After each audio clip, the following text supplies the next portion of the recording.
Қайырлы күн достар. Бүгін сіздермен муравейник тортын дайындайтын боламыз. Менің күйеуімнің ең сүйікті десерттерінің бірі десек те болады. Өте дәмді болып шығады. Менің каналыма тіркеліп кетуді ұмытпаңыз.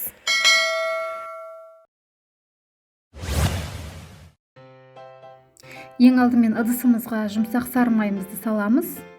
Үстіне 2 ас қасық қантты ұнтағымызды салып, венчикпен араластырамыз.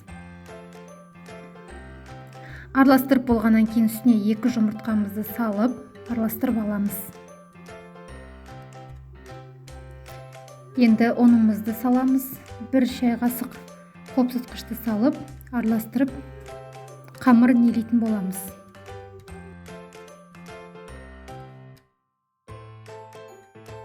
Дайын болған қамырымызды 2 бөлікке бөліп, салафанға салып, мұздатқышқа 1 сағат көлемінде салып қоямыз. Пергамент қағазының үстіне қамырымызды осылай үккіштен өткізіп шығамыз.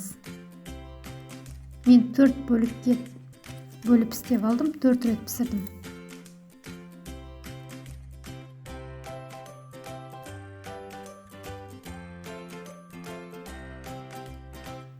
Вареная сгущенканы газға қойып кішкене ертіп аламыз. Оның үстіне ертілген сары майымызды құйып араластырамыз.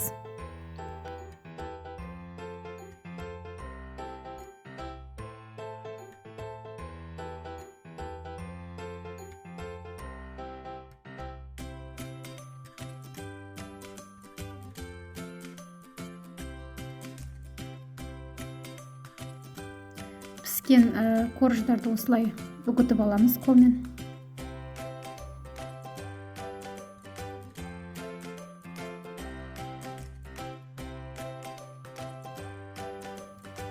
Оның үстіне дайын болған вареная сгущенкамызды құйып араластырамыз.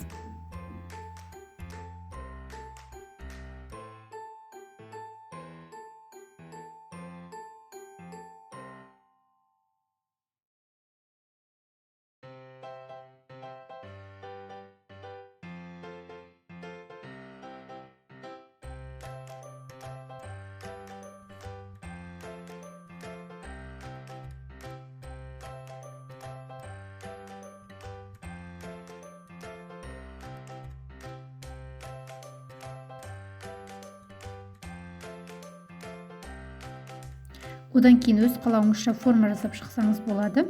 Мен домалақтап жасадым. Кішкентай стаканға салып жасасаңыздар да болады. Осындай болып шығады. Жасап көріңіздер.